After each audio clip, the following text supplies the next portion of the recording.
मुश्किल से 1.5 महीने पहले ही मायावती ने आकाश आनंद को ये कहते हुए बीएसपी के नेशनल कोऑर्डिनेटर के पद से हटा दिया था कि अभी परिपक्व यानी मैच्योर नहीं हो पाए हैं। मायावती ने ये भी संकेत दिया था कि पूरी तरह मैच्योर होने तक आकाश आनंद को इंतजार करना होगा।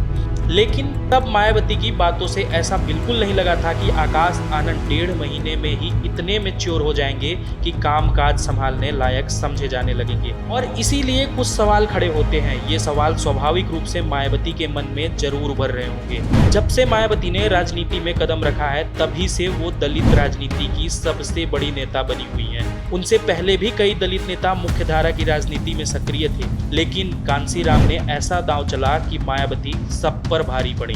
गुजरते वक्त के साथ मायावती की जमीन खिसकती चली गई और एक बार फिर वो शून्य के करीब पहुंच गई हैं। लोकसभा में बीएसपी का 2014 की तरफ फिर से जीरो बैलेंस हो गया है। 2019 में अखिलेश यादव से हाथ मिलाकर मायावती ने यूपी की 10 लोकसभा सीटों पर जीत हासिल की थी। यूपी विधानसभा में मायावती के पास कांग्रेस से भी कम सिर्फ एक विधायक है, जिसकी जीत में बीएसपी के मुकाबले उस विधायक का अपना योगदान कहीं ज्यादा है। क्या मायावती को नगीना लोकसभा सीट से आजाद समाज पार्टी के टिकट पर जीतकर संसद पहुंचे भीम आर्मी चंद्रशेखर आजाद के संभावित राजनीतिक उभार की अभी से फिक्र होने लगी है? क्या मायावती को समाजवादी पार्टी के नेता अखिलेश यादव की पीडीए पॉलिटिक्स की उत्तर प्रदेश में मिली कामयाबी भी डराने लगी है? 2019 में मायावती ने आकाश आनंद को बीएसपी का नेशनल कोऑर्डिनेटर बनाया था और दिसंबर 2023 में अपना राजनीतिक उत्तराधिकारी भी घोषित कर दिया था। आकाश आनंद भी जिम्मेदारी मिलते ही एक्टिव हो गए। 2022 के यूपी विधानसभा चुनाव में तो कई जगह मायावती का प्रतिनिधित्व करते दिखे। 2024 के आम चुनाव में भी बीएसपी के चुनाव कैंपेन की शुरुआत भी आकाश आनंद ने ही की थी और ध्यान देने वाली बात ये रही कि कैंपेन की शुरुआत नगीना संसदीय क्षेत्र से हुई थी। नगीना लोकसभा सीट से भीम आर्मी वाले चंद्रशेखर आजाद चुनाव में थे और आकाश आनंद के निशाने पर भी। नगीना में आकाश आनंद ने चंद्रशेखर आजाद का नाम तो नहीं लिया, लेकिन हर तरह से घेरने की हर संभव कोशिश की।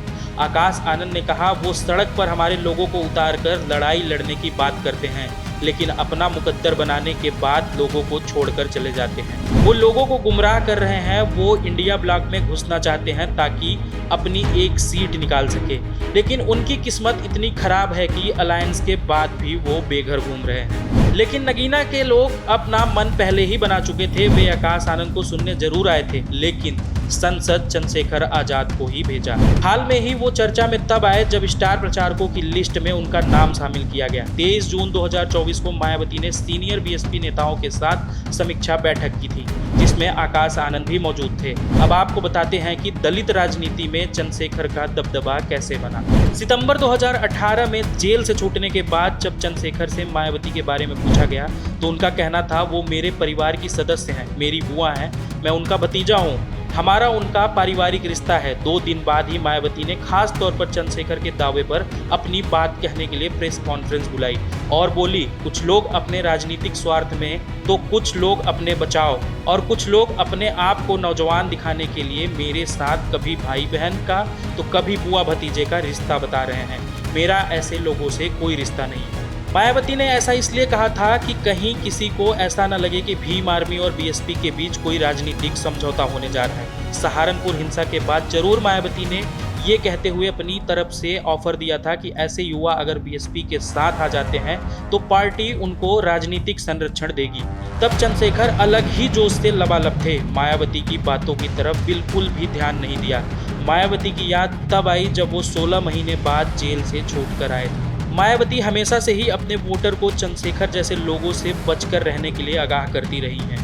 जब जब चंद्रशेखर ने आंदोलन किया, मायावती का बयान जरूर आता है और मायावती अपने मिशन में कामयाब भी रही हैं, लेकिन अब चंद्रशेखर की चुनावी जीत ने उनकी राजनीति पर मुहर लगा दी है। 2019 के चुनाव में भी बुआ भतीजे की जोड़ी खास तौर पर चर्चा में रही, लेकिन चुनाव नतीजे आने के बाद मायावती ने अखिलेश यादव के साथ भी चंद्रशेखर वाले अंदाज में ही एक झटके में अपना रिश्ता साफ कर दिया।